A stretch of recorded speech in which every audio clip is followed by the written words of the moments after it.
Hi, everybody. I'm back again.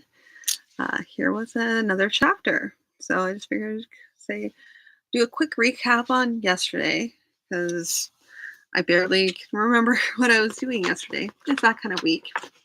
So I did a little bit of an intro. I read the bit of the synopsis, but it was kind of a spoilery synopsis, I think. So I trailed off on that. Um, Basically, for those of you just tuning in, you caught it a good time. You only missed the first chapter, so you only have to go back to the previous upload. Um, but basically, I'm reading manuscripts with my dad, and I'm doing some live editing as I go. Uh, this one is called Trollhunters, and it's about a young man who is off to seek his fortune, as it were, and he approaches this wizard because he wants to become a magician. And as he becomes as he approaches the guy, the uh, the magician is actually part of a group of troll hunters who go off and hunting trolls. So that's basically it. They've just introduced him, and so now we are on to chapter 2. So that's kind of where I'm at. Yeah, as I was saying before I kind of go too far into it, um, Friday I don't think I will not be doing a reading. I will hope to be back on Monday. I will keep you guys posted. Even if I don't do a full reading, I will post a quick like hello, just to kind of let people know what's going on. Twitch, I'm not really sure what I can do on your end because I think it all just has to be streaming. With YouTube, I'm able to put posts and stuff like that, so I'll have to double check and see what that's going to look like for you guys. I think I can post schedules for Twitch, and then for you guys for YouTube, that's a different matter altogether. Then I can actually post and I can do little shorts, and I think I can do little shorts on Twitch as well. So without further ado, I'm going to quit babbling and I'm going to start reading. So this is chapter 2 of Trollhunters.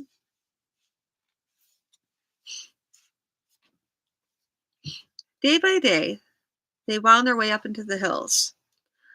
The daily routine varied very little. In the mornings, they got up, prepared breakfast, and saw to the horses.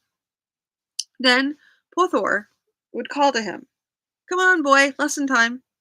Then Artran would take one of the wooden weapons the big man offered, most often the knife, and for 15 minutes or so, try to learn how not to get killed. Gripping your knife, you are like Gripping your knife, you are like the last knot of a rope dangling over the fires of hell. You cannot be fighting like you cannot fighting like this that be. Ease up a little. So he would slack his grip a little, and Pothor would disarm him with discouraging ease. Holding it now you are as you being would a porcupine with poisoned quills. It not much good doing over there in the dirt it is. Pick it up. The big man grimaced. That a little better is. Now try to stab me. So move, counter move, and thump. Dead you are. Oh, sorry, you dead are. Now try it a little slower, while I showing you am the moves of that counter. Thus, thus, thus, and thus. Now ready yourself. I come, and thump. You once again dead are. I would saying be that you moving like a sick old grandmother are, save that I taking an oath long ago was against the insulting of grandmothers. Again,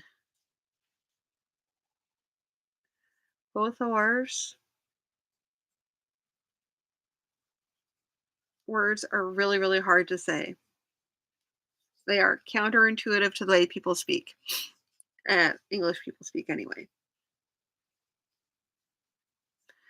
So just bear with me. Every time it comes to him, I'm going to have to slow down.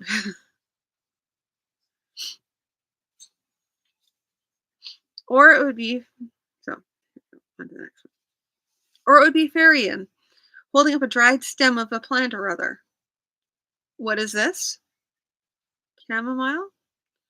A pause, trying to read the magician's expression. Perhaps lady's slipper? At the Athtung and Rhesus and all the other freshwater. Oh my goodness.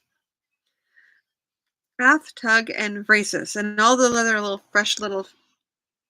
all the little freshwater fishes. Will you mix a potion then and tell the man if it doesn't heal your ulcerated leg, will it be good for your cough? Or will you cast a spell which, if it does not protect you from falling rocks, will give you a nice display of illusionary lights? You recall I told you you would have to remember things? Remembering things is perhaps three-fourths the work of a wizard. Now again, what is it? And if you say wild onion, I will. Well, I don't know what I will do, but I will guarantee you will not like it. Both instructors were scathing about mistakes. The only difference was that he and Varian were not using wooden weapons against each other, so the magician raised no bruises on him,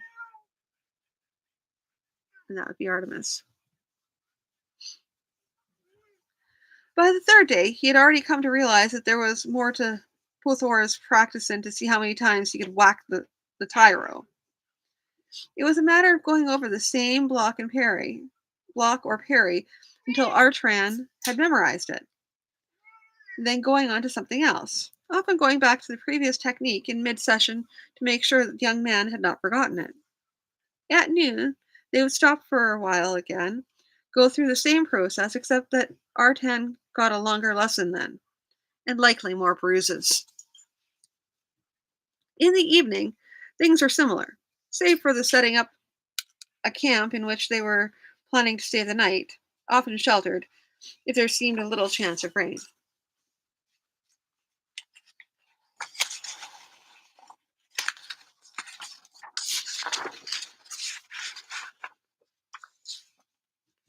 Callisto, in addition to scouting the trail, would occasionally bring in small game to supplement their rations.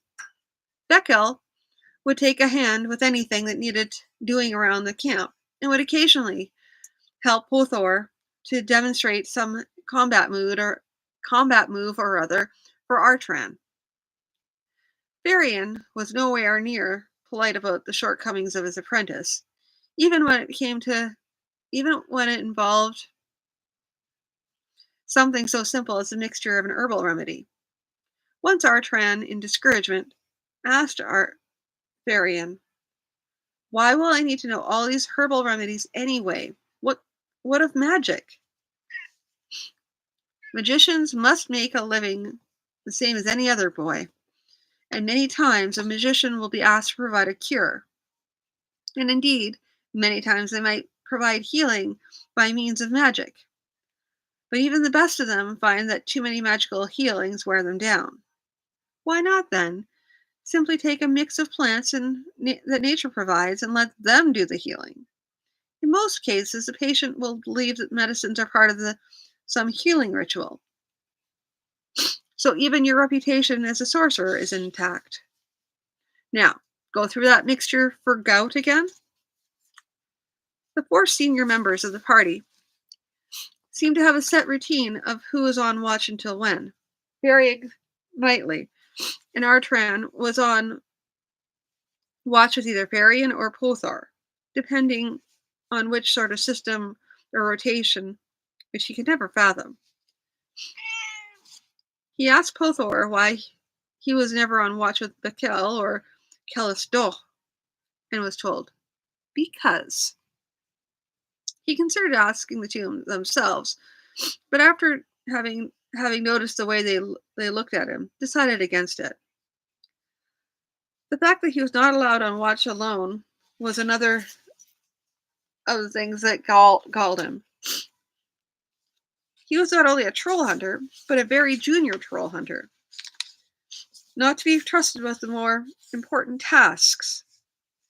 On his better days, he hoped that the knowledge he would gain would make up for this. On the worst days, he dreamed of doing some feat which would save the group from destruction. Sometimes he realized how contradictory his mood could be and was able to laugh at himself. On the third day, why is there a third day in here? And why are you sitting on everything?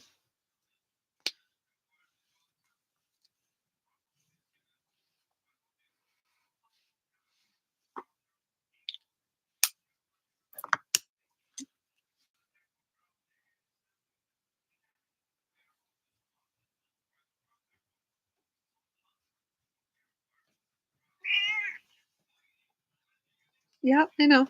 I give you a minute here. I have a very loud cat tonight, so bear with me. On the third day, Varian directed him to cut a small rod out of willow, peeling it carefully, then working at it, making it entirely familiar, not only to his hand but to his mind. I will eventually be teaching you some magic, said the wizard. You will need something for a focus, and I suggest a rod such as this. Sorry.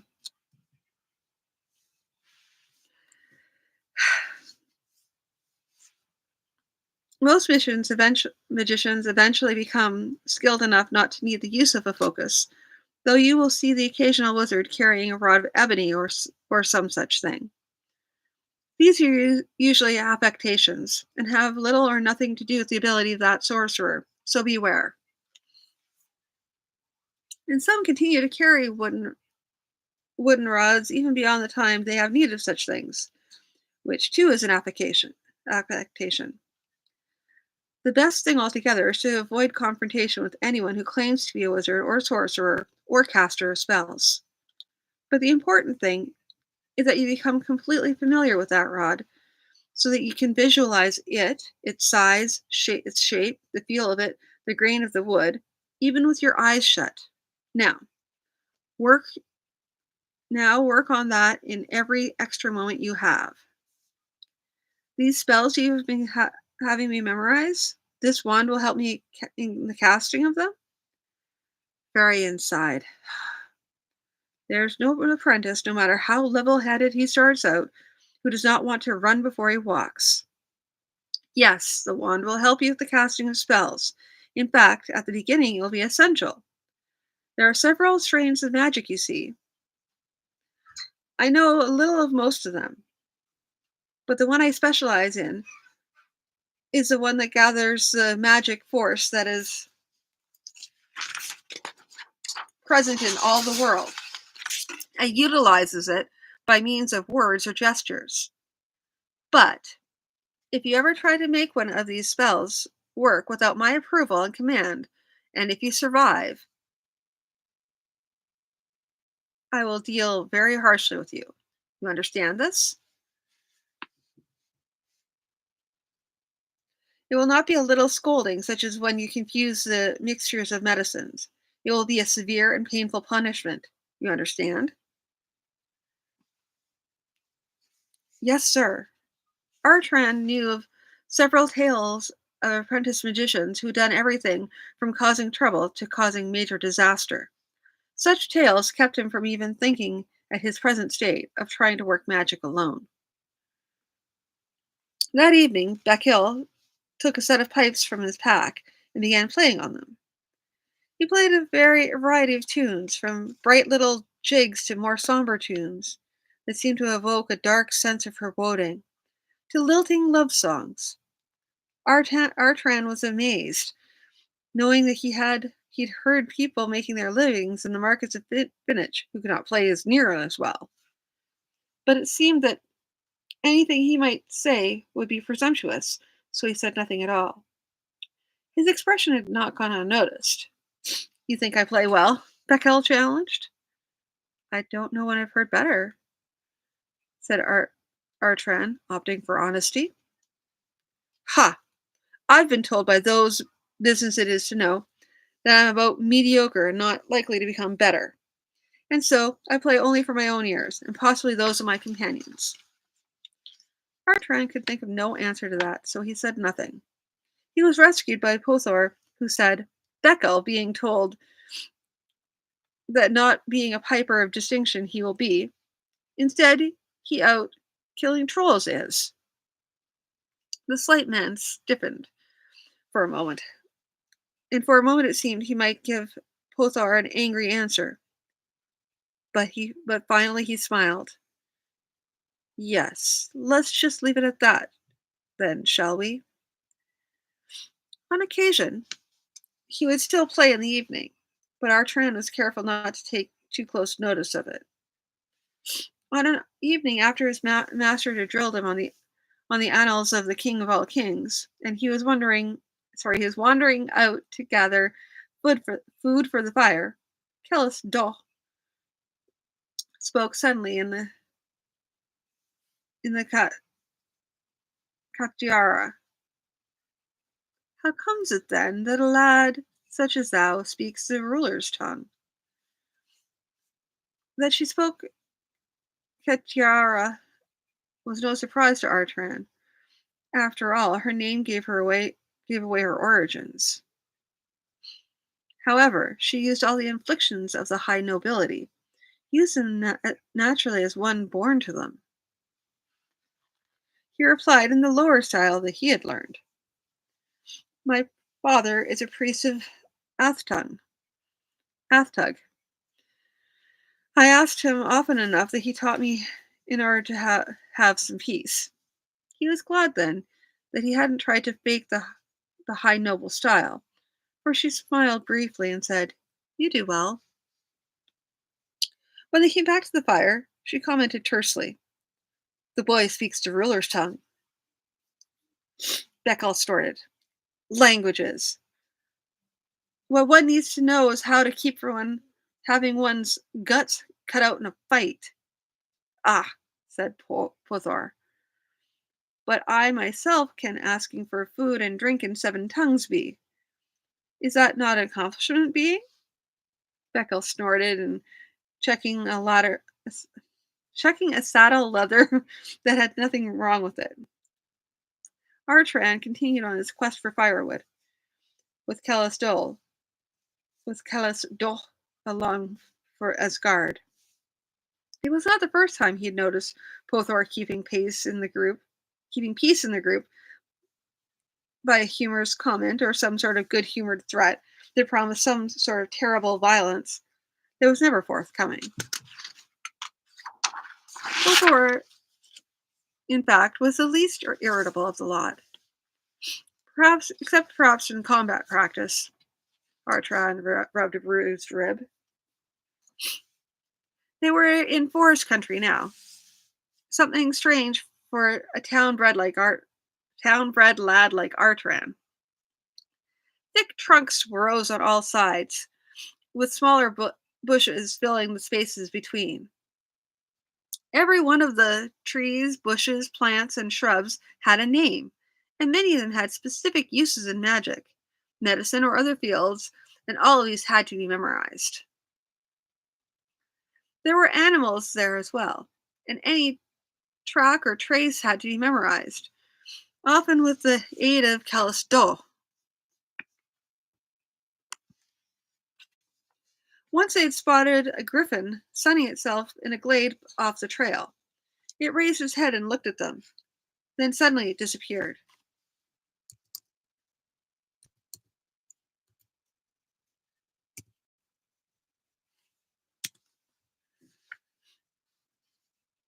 You've just seen something few people can claim to have seen, said Varian. They seldom let themselves be seen these days.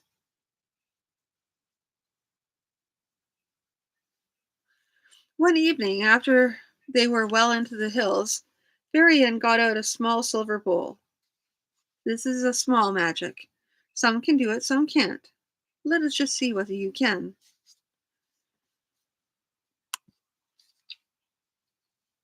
He led Artran through a series of steps, including filling the bowl to the brim with clear water, then saying a few phrases over it. Uh-oh. Uh-oh. Uh-oh. Uh-oh. Uh-oh. Uh-oh. Hi, everybody. Hi. Wow. Okay, that was just something going off on my laptop. I apologize. Did that?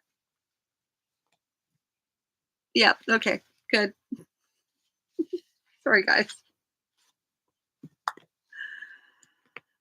Did I mention this is live? Completely live. Okay. He led Artron through a series of steps, including filling the bowl to the brim with clear water, and then saying a few phrases over it, along with particular movements of the hands. Artran then carried out the procedure himself. Before he could state what he wanted to see, the water shimmered. Suddenly, a picture came into view within the still water surface, a caravan traveling along the trail they had left some days ago. The picture centered on a young woman on a horse in the midst of the group. Clearly, she belonged to an important family. Her clothing, while not too elegant for road travel, was definitely of a much better quality than most. She rode a horse of superior caliber as well, and for clinchers, two men rode close beside her. Tough-looking men with good armor and weapons that looked as though they'd seen some good use. The young woman looked up as though seeing Artran, though he knew that was not possible. It was a good-looking face, a face that showed determination, almost to the point of pig-headedness, a strong chin, a slightly upturned nose, dark red curls, and hazel eyes. What could be made from her figure wrapped in the blue cloak hinted at equal beauty.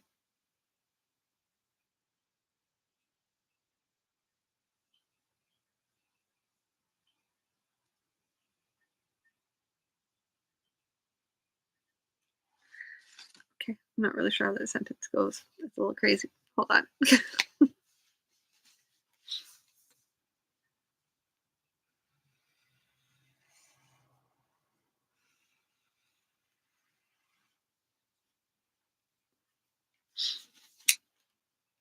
The picture disappeared in a sudden flash. Artron looked at Varian. What does that mean? The wizard stroked his beard.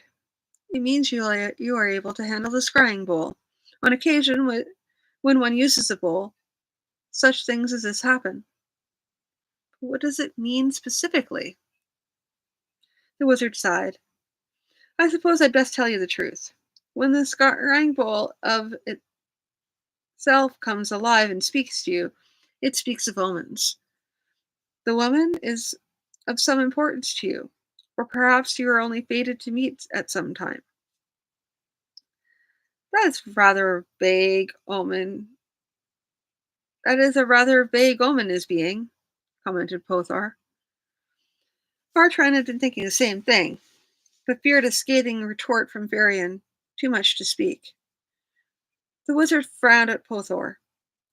These are people, he said, living in comfort in the cities, who have established clientele and sufficient resources to be able to chase down the exact meaning of every omen that happens.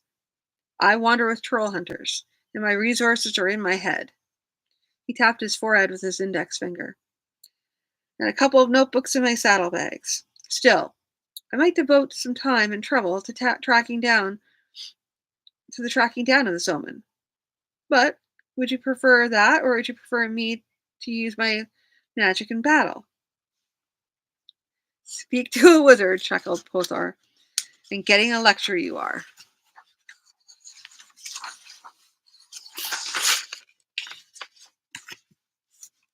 Varian turned back to Artran. Exactly what this omen means, I cannot say. I will say that I will not have you mooning around over some shapely young red-haired females when you ought to be about your studies.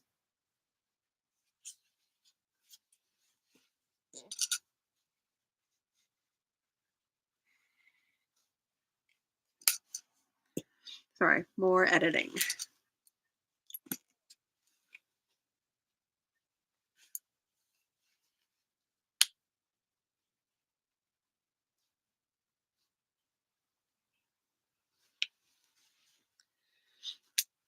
So, can you tear your mind away from the vision you saw? You remember the words you used. Does that strike anything? Does that strike you? Does anything strike you about them? Bertrand thought for a while, but nothing came to mind. He shook his head. No, sir. Varian sighed and repeated the last few words. These words are a limiting factor, which will cut off the scrying spell after a certain time. If these words, or words like them, were not put in, your power would continue to drain into the spell for no purpose. Over time, the drain would deplete all your power to do magic, going on to eventually kill you. Even if the bowl were emptied? Even then, there are many spells which require closings such as this. Some of the closings prevent depletion of energy, and some prevent other effects. So, the bowl cut off like that because of the short time allowed in the spell? The magician shook his head. That, I believe, was something more to do with the meaning of the vision. Giving you a glimpse of her, then cutting off itself. I doubt if there will be any more drain on your power through that spell. But in any case, the time limitation was set on it, so that very shortly the depletion would end. You said that the depletion was only one possible effect. What others are there? As to that, I will let you know as we deal with them. You have enough to remember right now as it is. But perhaps I should tell you the tale of Gothraz, the statue. Gothraz was one of a band of troll hunters, and they had the misfortune to come on a troll by surprise. The trolls slew or scattered the others in his band, and Gothraz himself was fleeing for his life. The troll was getting too close when Gothraz stumbled on an old hill shrine left over from the old days, with an altar and a rudely carven stone statue. Thinking quickly, he used his few moments of head start to produce a spell which animated the stone to fight the troll. The statue obliged, fighting and killing the troll. In this case, the magician had made the spell of a sort of circular one, feeding on the magical power present, so there was no depletion of his resources other than that initial spell. And since the place had been a shrine, however long ago, there was a great deal of energy present to animate the statue. But he had put no time limit on the spell, and the statue refused to deanimate itself after the troll was dead. Gothraz tried to use another spell for deanimation, but as I understand it, the statue threatened to turn on him. So the statue went off wandering into the woods, looking for other things to fight. Gothraz hadn't had time to make the spell very specific, only time to put a small compulsion to keep it from harming him. And yes, before you ask, I know I said it threatened to turn on him. Most likely guess is that power available in the shrine, as an old religious place, skewed the restrictions of the original spell. However, however it came about, people still use the statue from time to time wandering the hills. Sorry. However it came about, people still see the statue from time to time wandering the hills, along edges of the roads or trails. No one is certain just how it decides who is an enemy, so most people try to have no dealings with it. Artran looked at the magician. He said nothing, but he suspected that many magicians use the story of Gothraz or something like it to make this very particular point.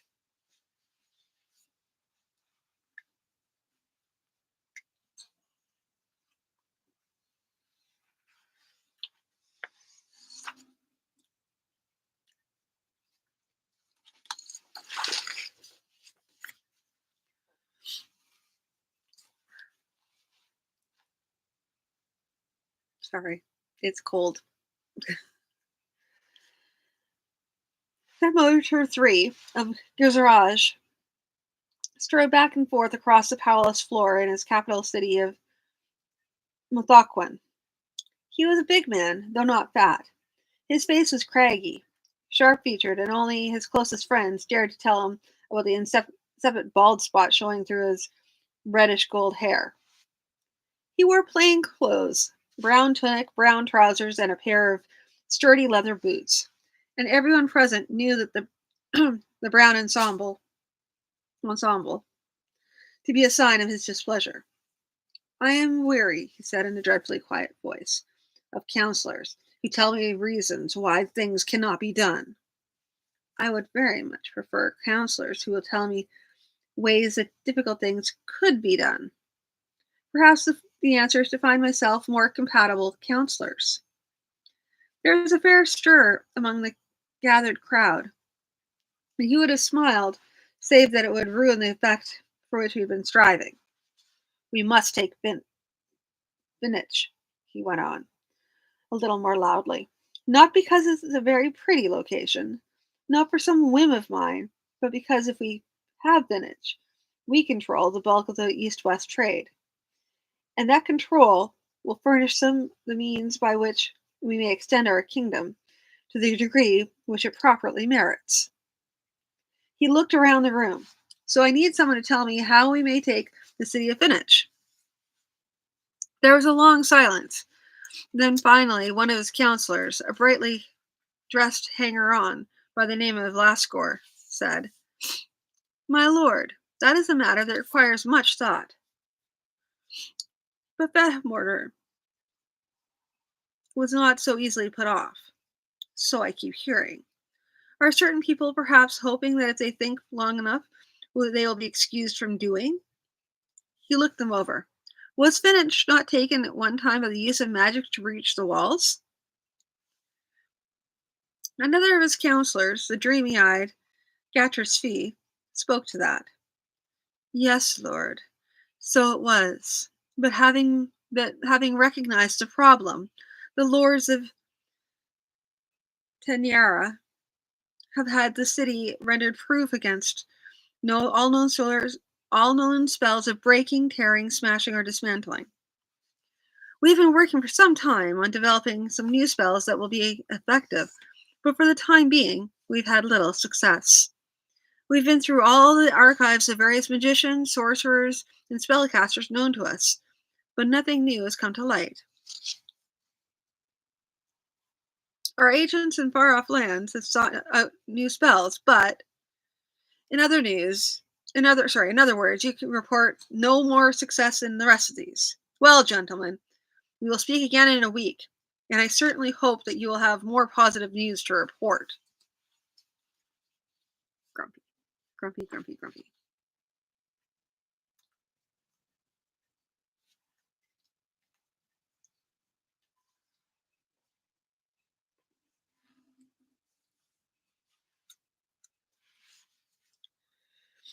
Varian looked a bit grim. Ordinarily, boy, you would not be taught this kind of thing for several years yet. But our companions are understandably a little miffed at having you along as little more than a spectator. You have shown me, though, that you tend not to act rashly. So I will teach you this, on the understanding you will not misuse this. That is understood?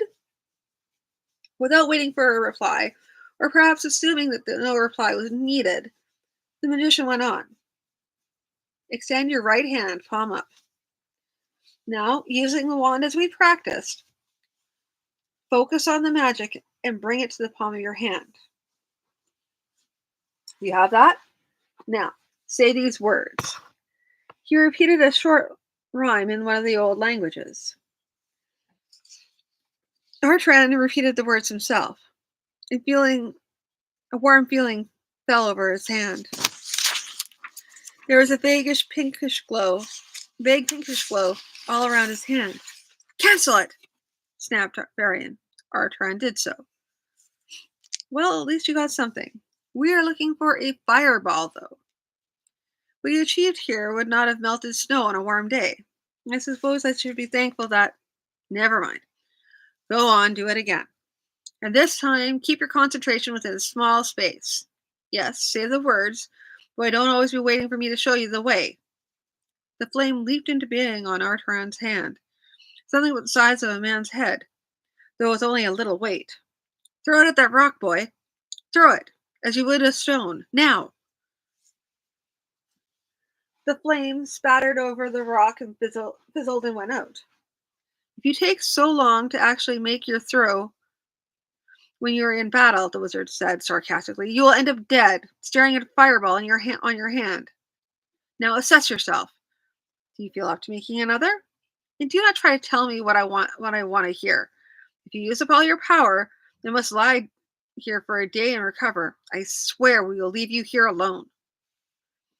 I believe I can try at least one more time, sir. Varian only nodded. Artran went through the procedure once more, this time producing a ball of red fire the size of his fist. When he threw it at the rock, it caused a small whitish mark on the rock. I believe in giving praise where praise is due. However, lest you get a swelled head over this, I have seen better, much better. And you have some distance to go get. Let us be going back to camp.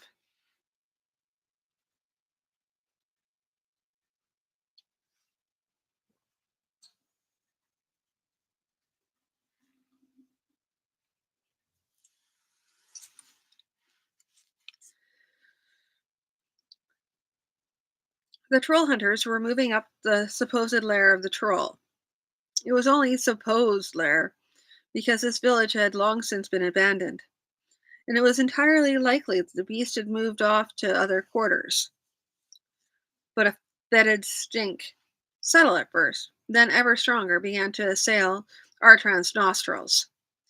He could tell that the rest of the party smelled it too, and could see by the way they suddenly readied for action that they were sure the troll was still in residence.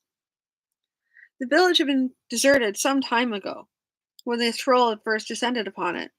He destroyed and smashed a good deal of it. For the most part, however, the buildings had been left to sag and rot and eventually collapse, with green grass growing over the oldest hummocks that had once been cattle byres. This was no sort of practice run, nor even a venture undertaken in the hope of getting something from the troll's hoard. A village 10 miles away had suffered minor depredations from this troll, and were concerned lest he moved to make their village his new home. As a result, they'd gotten together what they could to offer the troll hunters as an inducement to take on the troll. Artran rode at the rear of the group. Besides being the one whose courage had not yet been tried, he was also the one least likely to be able to do anything effective. Now, riding in the rear of the party, Artran had a feeling that he had not had enough practice just yet. He dreaded the thought of throwing his fireball at the wrong time and hitting one of his comrades. And he also worried about freezing, sitting in his saddle like a lump and doing nothing at all. Was his goal worth all this?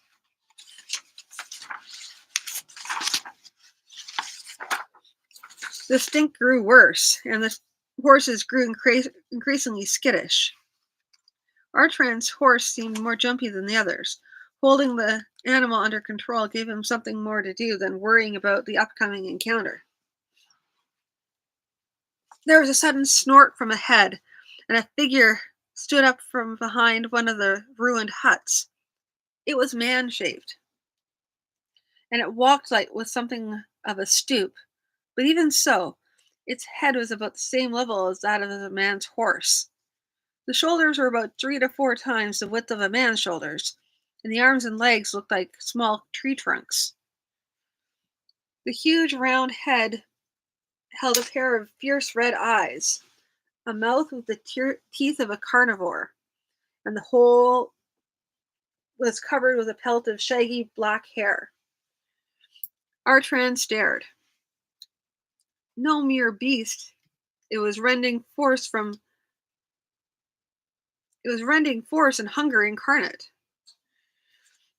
The troll looked at the approaching people and then gave a roar and shambled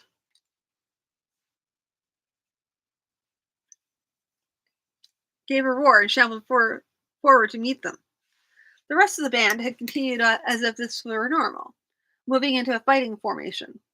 Artran managed to get a hold of himself just as he was raising his bridled hand to turn his horse.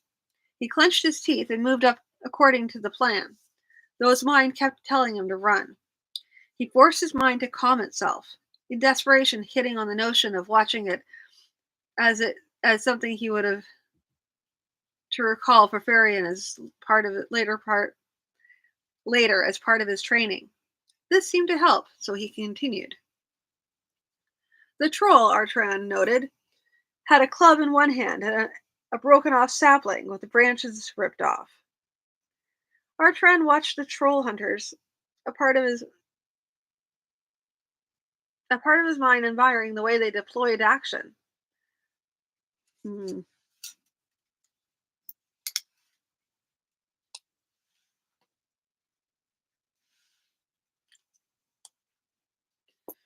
Pothor and Beckel went forward, while Farian and Callisto dropped back. The archer had two shafts in the air and another on the bowstring in what seemed like a blink of an eye. The two arrows hit, and the troll roared again, more in irritation than in pain, and rushed forward. Pothor kicked his horse into movement, swinging backhand with his sword as the troll went by. As it turned to follow him, Beckel rode up quickly and laid its back open, and then dashed away. Varian made a motion with his hand, and the beast stopped as though hit with a tree, shook itself, and then came on again. Artran suddenly realized that he had been sitting there with his mouth open for too long and called up a fireball. No one was too close to the troll. He hurled the fireball. It burned a round patch on the troll's shoulder. It added a stench of burned hair to the other smells, but seemed to do little harm. His horse went riding in wild circles, and he had to gain control of the animal again. All this time, Callisto was shooting carefully aimed arrows. Pothor and Belial were riding in and out, slashing with their swords. Many of the wounds were healing even as Artran watched, though. This being one of the properties of trolls that made them difficult to kill and dangerous to hunt. He took advantage of another opportunity to throw another fireball, but this one went whipping by the troll and burned itself out against a ruined house. His next fireball struck the beast on a leg, though it seemed to slow it down hardly at all. 3 fireballs were all Artran could manage for the time being, and now all he could do was seek an opening for one of his javelins. The beast was still roaring and trying to get at the quicker moving humans. Then the troll kicked Pothor out of his saddle with a glancing blow of his club. He roared with triumph and stepped forward to finish the job. Both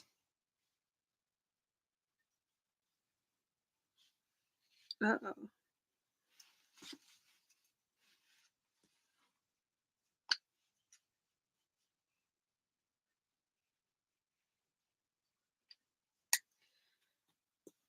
Both Mikil and Callisto rode in close to distract him. The big warrior managed to pull himself up and dodge away. Suddenly, the troll had decided it had enough and turned to flee. The troll hunters, themselves battered and weary, followed it closely. Even fleeing, it struck out wildly at the pursuers, and a glancing blow of massive limbs could do damage. The troll hunters harried it, struck it, never let it rest, until it stumbled and fell. Even then it attempted to heave itself up, and with wild blows of the club kept them from coming too close. It almost managed to flee again, but 2 more arrows hit it, and it fell once more. It took some hard work beyond that to finally kill the beast. As soon as it ceased to move, they piled wood up around it to light a fire.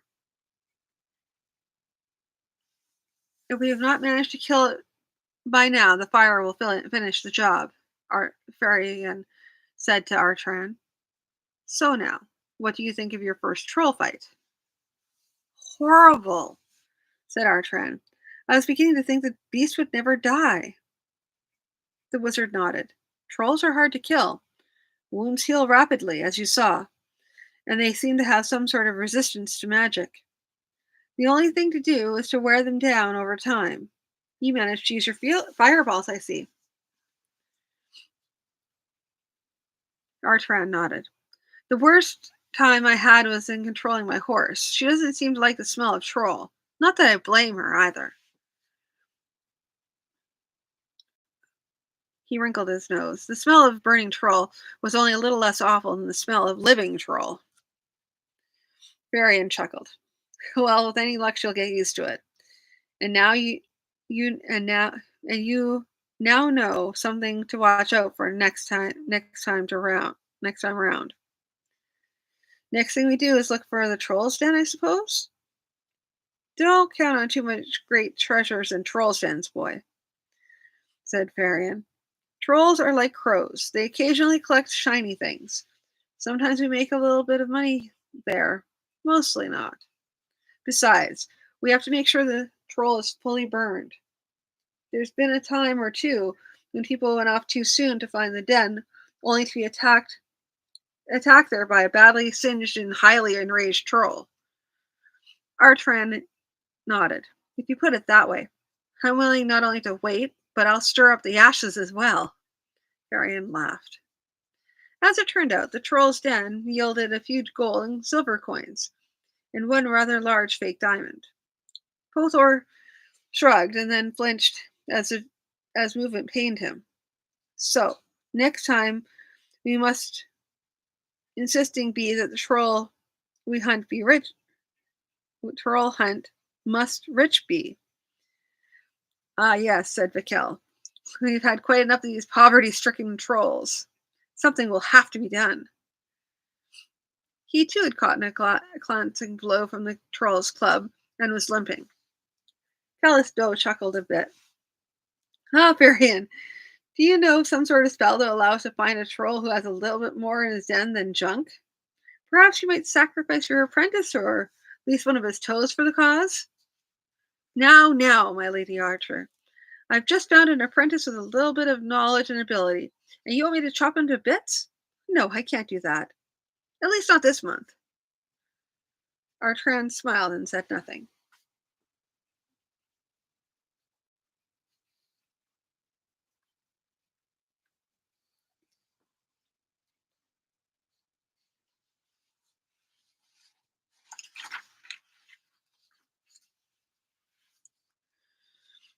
No, don't look at me, boy. I've told the apprentice, I've told the fellow that my apprentice will have a preparation to help us scout. Are you going to make a liar out of me? Varian spoke sharply in Kataria, so the village could not understand. Varian watched carefully as Artran shook his head and looked back at the villager, dressed in dull homespun. The boy knew his stuff for sure. He just lacked a bit of self-confidence. The villager, of course, was looking at Varian as well, not really trusting this young fellow. The wizard maintained an impassive face as Artran measured out the herbs, birch leaves, nettle leaves, buckthorn bark, as the water in the kettle over the fire heated up. Now, when we have the water boiling, Artran said, we'll put it over the leaves and let them steep for a bit. Then you can take the mixture home with you and use it a bit at a time. One mouthful every day. That should do the trick. The villager looked at him, then at Varian. You're sure? Varian watched a little more carefully now. If the boy could make it through this point without shoving the whole case back at his master, then he would do well enough. If he let the villager insist on getting the master's agreement on this, Artran's confidence might well be ruined. But Artran laughed. Of course I'm sure. Do you really think I'd feed you a medicine I wasn't sure of? Of course. If you doubt the efficacy of the medicine, you can wait for the next healer, through, and see if he prescribes the same thing. I tell you what, I'll even make you a wager. If this mixture doesn't help your gout at all, and you can find a healer who will tell you that I've given you the wrong medicine, I'll refund twice what you pay me. How does that sound to you? That seemed to settle the villager's misgivings, for he took the medicine and went on his way. You did quite well back there, boy, Varian said as they were alone. Just remember, you don't ever want them to seem like you're the least little bit unsure. When I give a case over to you, it's yours, and I won't interfere. And that's because I trust your knowledge. Don't worry, I won't let you feed poison to a patient by mistake, but I won't interfere otherwise. And if you take on a case by yourself, don't worry, you can still consult with me if you think it necessary. But remember, if all you are is a mouthpiece for me, that's all you'll ever be. If I tell you to speak for yourself, that's what I want. And not even a hint that you think you might not know something, not know what you're doing. Yes, sir, Artran said. And Tharian was pleased that he did not attempt to justify or defend himself.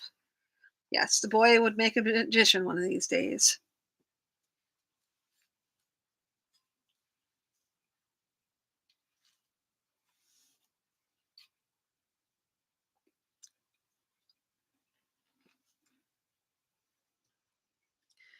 Yatra's fee was less dreamy-eyed than usual this time.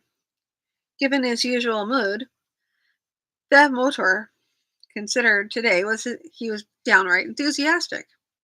Lord King, you will recall I mentioned the possibility of a spell from the east being put to use against Vintnich. We have been doing some work on this spell, and the indications are very promising. When you'll be able to put it to work? Well, the Lord, Lord, that depends. We are still working on various factors about the spell. I am not sure. Will it be ready next week? To get any straight answers out of Gatra's fee, it's necessary to push him to the point. No, Lord, next month. I could not promise that, Lord. You see, next year? Possibly, Lord. The spell requires. I do not really wish to know what the spell requires, only that it works. A year's time is a little long. See if you can shave some time off of that. I would really prefer it to be ready next week, but I will not press you. You are dismissed. The wizard bowed himself out of the presence of the king, who sat and scowled. A year was much too long. Before the year was out, one of his brother kings might be ready to make a move on his own. And every month that Fitnich was not in his hands was another month in which his resources were going elsewhere. Dun, dun, dun.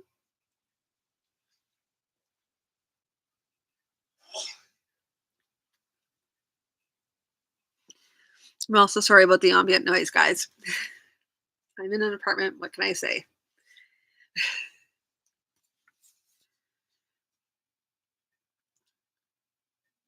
Oh boy. Doris Hua sat in her tavern room. If she had not long since given up on such futile activities, she'd be fuming.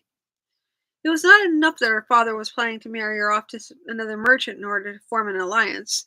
He was acting as though this was something she should be looking forward to. Looking forward to marriage to old Nikildus? Rumors of the disgusting habits have been around for years. He marries a new young wife about every 5 years and is widowed again in 3. She'd been planning to run away for some time, almost from the first time her father had taken her along for company on a trading trip. She had gathered bits and pieces of things she would need, but this marriage was forcing her to act a bit sooner than she wished. And it was not going to be a simple matter either. When she opened her door just now, she'd found an armed man guarding it. He'd been apologetic but firm. She could not leave the room without permission, and if she did leave, he was to go with her everywhere. Obviously, her father, though he felt she should be looking forward to this marriage, was taking no chances. There was no guard outside her window, but it was a long drop to the ground, and she might well injure herself if she tried. On the other hand, by tomorrow, she could find herself wed to an old man who would almost certainly take precautions against her escape. Well, it was now or never. First of all, She could not go running off dressed as a woman. Some man would grab her within first few days, even though he might not return her to her father. She had prepared for that, a loose shirt and a pair of cast-off trousers to make her look more like a boy. She would have cut her red hair shorter, but that kind of awkward cut she could manage here would only call attention to her, and she didn't want that. She settled for tying it back. She had been gathering bits of money when and as she could, turning it all into copper or, at the moment, silver coins. The young man, flashing gold, would not be likely to last a long time. Even silver would be risky in some places. Hold on.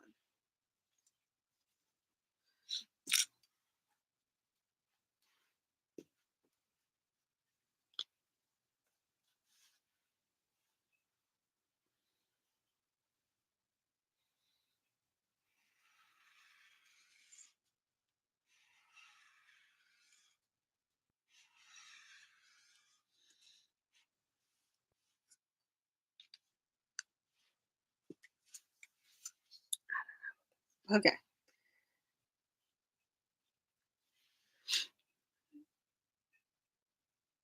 Okay. She'd been gathering bits of money when and as she could, turning it all into copper, or at the most, silver coins. A young man flashing gold would not likely last a long time. Even silver would be risky in some places. A couple of cloaks as well, no telling where she would be sleeping, and some warm covers would be useful. She tore up the dress she'd been wearing without a qualm. It had been something her father bought because he thought she looked good in it. Tying the strips together, she anchored them to the inside bar of the door. That done, she discovered that her makeshift rope still decreased her drop only slightly. Well, there was nothing else for it. Any time now, someone was going to come and see if she wanted supper sent up from the common room, and she had to be away. She slipped out of the window, and before she got herself halfway to the end of the rope, she heard it tear above her and she fell. There was a sound of footsteps and a voice, another one of her father's guards. "What's this, young lady? Not trying to run away, are you?" It was not a harsh voice, but friendly. He thought she should be looking forward to this marriage as well. Tears of frustration came to her eyes, and she began to fight them back. An idea formed out of half-heard tales of the guards around the campfire when they thought she wasn't listening. She began to sob heavily. The guard stepped closer. "Now, lady, there's no need for that. Why would you run away from a wedding, especially to a rich man such as you're going to?" She was in a clumsy position. She swung a fist up into his groin as hard as she was able. He clutched himself and bent over. She scrambled to her feet. He swung She swung up her small bag of possessions and brought them down hard on the back of his neck. He fell to the ground. He was still moving. Another bit of remembered conversation came back to her. "If you want a man out fast, thump him hard on the back of the neck with a pommel of a dagger or the like." She took out his dagger and struck him once, and again for good measure. She dropped the dagger and started down the alley. As she went, a sudden half-formed thought came to her. She went back and unbuckled the man's sword belt, slipped the dagger back into its sheath, and took the lot along with her.